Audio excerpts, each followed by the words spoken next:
Yeah, this story it's a little old, but I figured we should cover it. Tesla employee was fired after sharing a video of a crash on full self-driving beta.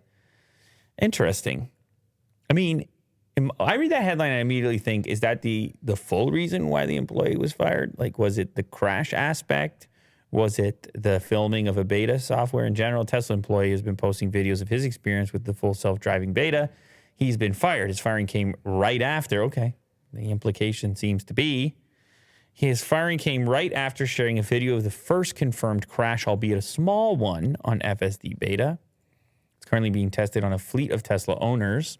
I think I got to enable it or submit, at least on mine, because I really want to take a crack at it. The software enables the vehicle to drive autonomously to destination entered in the car's navigation system, but the driver needs to remain vigilant and ready to take control at all times.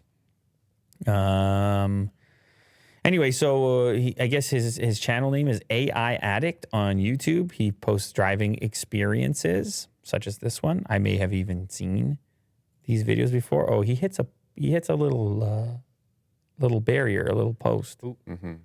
It sucks, but Just a little bump. I don't think anybody's going to be hurt here. I guess the car in this case misjudged the situation and he couldn't correct it in time.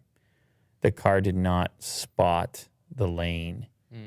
And that's a really weird. It's a weird lane. I was just going to say that this is a lot for the.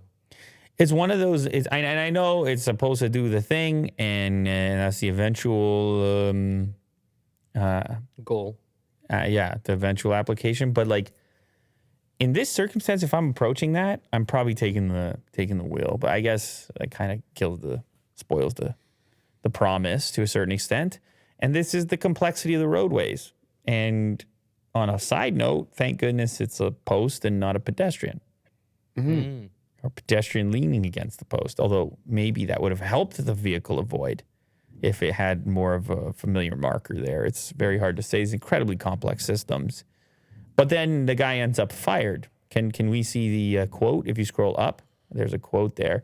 Tesla has fired former autopilot employee named John Bernal after he shared candid video reviews on his YouTube channel, AI Addict, showing how the company's full self-driving beta system worked in different locations around Silicon Valley. Tesla didn't disclose the reason for his firing. Bernal was warned about his YouTube channel prior to the firing, and a manager suggested that he doesn't share things that show the system in a bad light. Well, I don't know what the rules are or the terms when you agree to the full self-driving. It may have some element of, hey, this is a beta. You agreed to a beta. You're not publicizing the beta. In his case, since he's an employee, I get it. They're just like, hey, we're working on this right now. Mm-hmm. What's going on? In his case, he's saying, I just want to show people where it's at. And most of the time, it's good. I guess he can lean into his YouTube channel now, I presume. People will watch that. And is there a link? Well, I mean, they can just look it up. It's called AI Addict on YouTube. So you can go see what's going on over there. And he has an upload 1 day ago. So, I mean, he still has his FSD beta. He still has his Tesla. And now he's looking for your support on Patreon since he's not working at Tesla anymore, at least based on this news here.